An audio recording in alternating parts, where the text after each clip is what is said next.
when we solve this equation, then we will get so many solutions, and that will represent the value of the energy of the electron. So now on the basis of the energy of the electron, so you know about only certain values of energies are permissible according to Bohr's model, or in which the electron can revolve. That you study about the quantization of energy also. So when we solve this equation, then only some possible values are there. So when these possible values are called as energy of the electron, and this energy of the electron is called as the orbitals of the electron. So we are having one more, that is energy level, that is representing the energy of the electron. So when the electron behave like a wave, then it is having a certain amount of energy, and this energy is related to the solution of this Schrodinger wave equation. So then we are having the energy quantization when electron is present in a certain orbit and its energy is quantized. And when we solve this equation for the position of the electron or to represent an electron, then we are using one wave function psi here, and this psi is related to another function that is called the energy of the electron, and that is called as orbitals, not orbit, it is called an orbital. So we will get one function. Each permitted solution or wave function corresponds to a definite energy state and is called an orbital.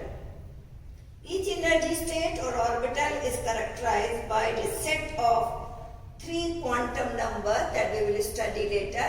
The principal quantum number, azimuthal quantum number, and magnetic quantum number. Each orbital can be considered as quantum mechanical analog of the electron orbits as proposed by the Bohr. The electron orbitals in an atom are called atomic orbitals, while present in a molecule are called as molecular orbitals.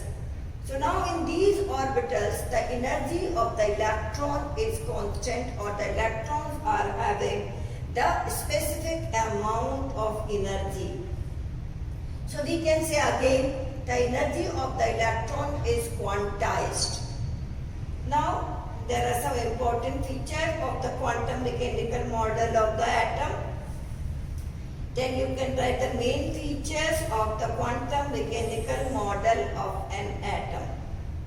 Now the first point is the energy of an electron in an atom is quantized, that you are seeing here.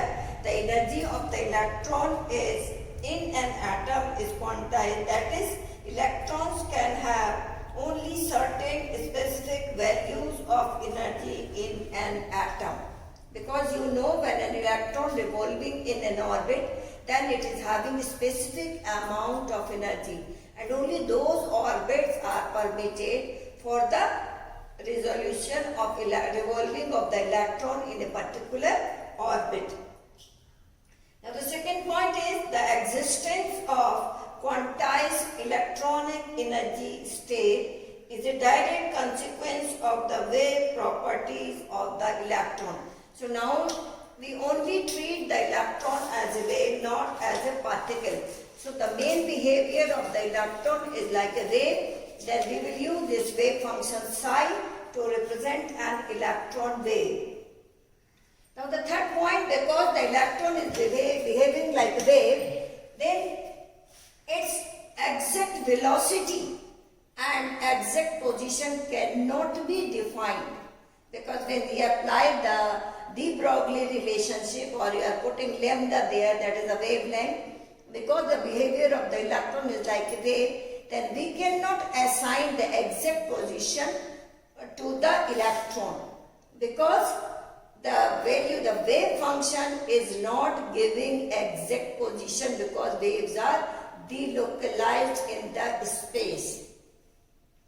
So we cannot exact position and exact velocity of an electron in an atom cannot be determined simultaneously, that is Heisenberg uncertainty principle.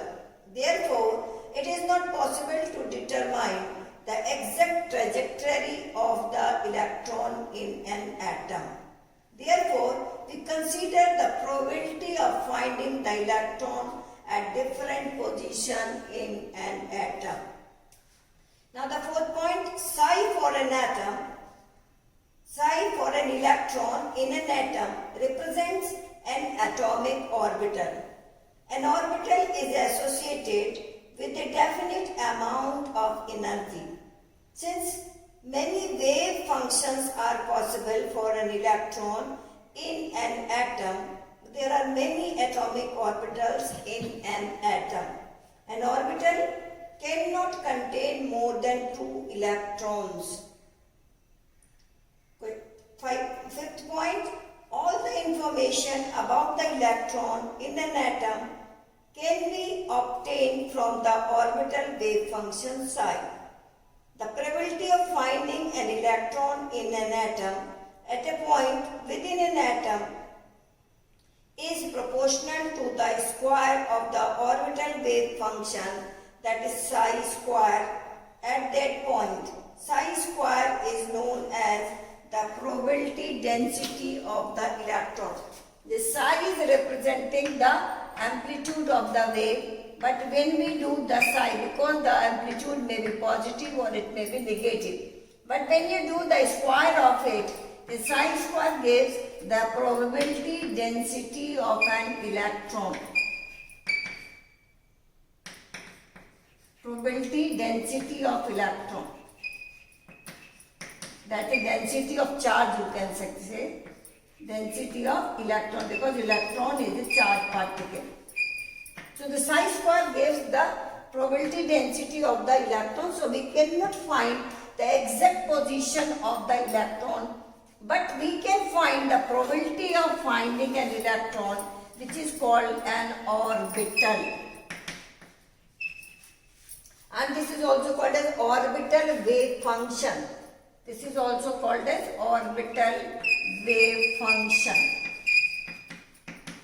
So actually the psi square is having the physical significance because that is representing the electron density of the electron.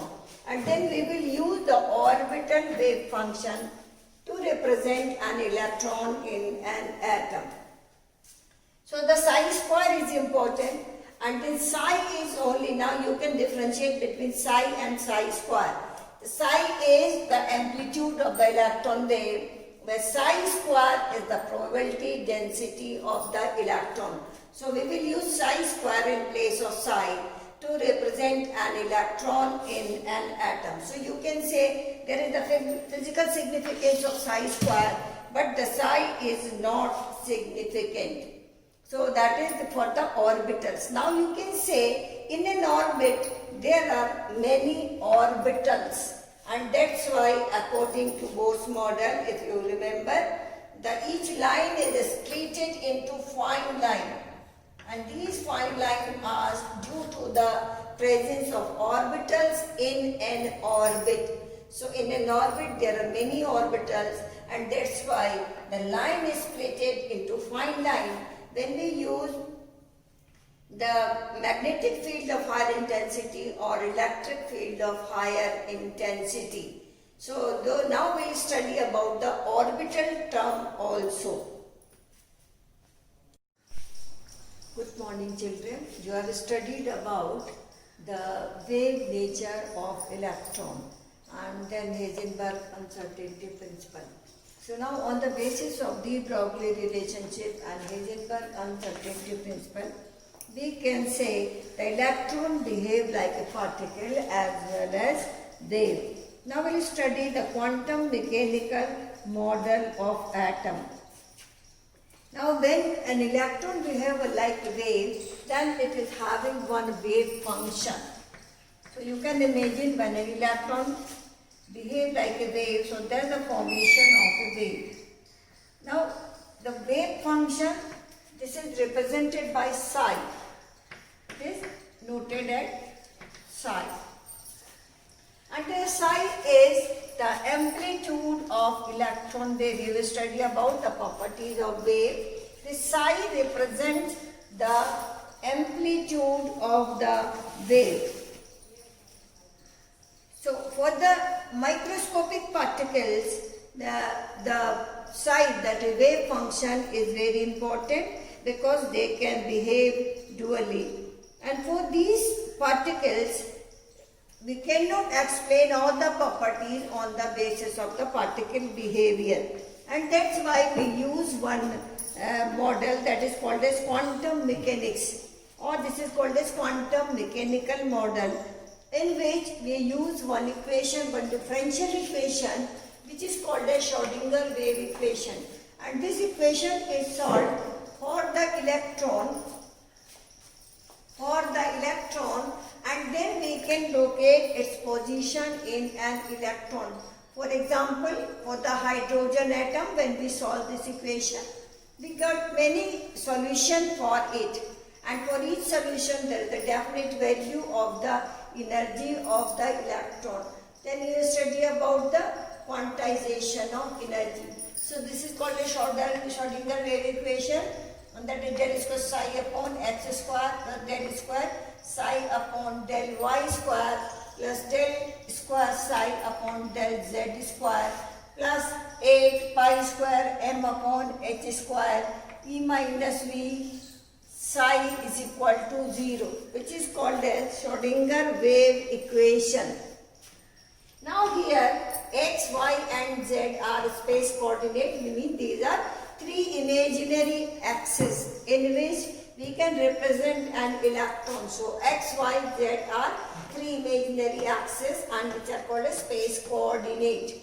So when we represent a particle in the space, then we need these three coordinates to represent it, and that's why we are using here del is for the partial differentiation. So del square psi upon del x square plus del square psi upon del y square, that is another axis. Then del square psi upon del z square, that is in the z axis. Then the 8 is the constant pi, you know. M is the mass of the electron, H is the Planck's constant, E is total energy of the electron, V is the potential energy of the electron, and psi is the amplitude of electron wave. Because the electron is behaving like a wave, so amplitude, you know, that is the height of the crest. So that psi is representing the amplitude of the electron wave. Now according to this, we can simply represent this in terms of h psi is equal to E psi, where this h is mathematical operator which is known as Hamiltonian operator, and then this is equal to E psi because it is a differential equation, that is actually not, you are not solving it, but there is the solution of this differential equation for the electron to represent its position in an atom. So we write the simple equation that is also given in your book, that is h psi is equal to E psi, where h is called as Hamiltonian operator. So this is the Schrodinger equation, and that is used to represent the position of an electron in an atom. Now according to dual behavior of the electron, now we will treat electron as a wave, not as a particle. Normally in all the concept we are using the electron as a wave, not as a particle. So we have to use here the dual behavior of the electron, and then we will use the wave function psi. So we have to represent the amplitude of the electron wave here.